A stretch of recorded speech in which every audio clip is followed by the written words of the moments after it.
Emotions. அதாவது பார்த்தீங்கன்னா இது ஒரு கொடிய நோய். ஷேர் மார்க்கெட்டில் வரவங்க எல்லாருக்குமே வந்து ஒரு கொடிய நோயின்னு சொல்லுவோம் எமோஷன்ஸை. ஃபோமோ எமோஷன்ஸில் வந்து பார்த்தீங்கன்னா ஃபர்ஸ்ட்டு பார்த்தீங்கன்னா சென்டிமெண்ட், அப்புறம் பார்த்தீங்கன்னா ஃபியர். இந்த 2 விஷயமும் எமோஷன்ஸில் இருக்கும். சென்டிமெண்டல் ட்ரேடர்ஸ்னு சொல்லுவாங்க. ஓகேங்களா?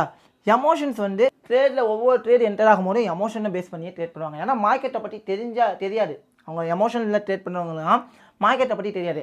சப்போஸ் சில கேட்டகரி இருக்காங்க ஃபியர், மார்க்கெட்டை பற்றி தெரிஞ்சவங்க, அது வந்து அவங்களுக்கு வரும். ஸோ இப்போது சென்டிமெண்டல் ட்ரேடர்ஸ் பார்த்தீங்கன்னா மார்க்கெட்டை பற்றி அவங்களுக்கு எந்த ஒரு நாலேஜும் இருக்காது. இப்போது சென்டிமெண்டல் ட்ரேடர்ஸ் என்ன பண்ணுவாங்கன்னா எமோஷன்ஸ்னால ட்ரேடில் என்ட்ரி ஆகும்போது சில பேர் சொல்லுவாங்க, நான் வந்து திங்காமல் வந்து ட்ரேட் பண்ணால் எனக்கு ப்ராஃபிட் வரும், செவ்வாய் நான் ட்ரேட் பண்ணால் ப்ராஃபிட் வரும், புதன்கிழமை ட்ரேட் பண்ணால் ப்ராஃபிட் வரும், இந்த டைமில் ட்ரேட் பண்ணால் ப்ராஃபிட் வரும், இந்த கேண்டலில் பார்த்துட்டு இந்த மாதிரி ஒரு பெரிய பிக் கேண்டல் வந்துருக்கு சென்டிமெண்ட்டாக, இந்த பிக் கேண்டல் வந்துருக்கு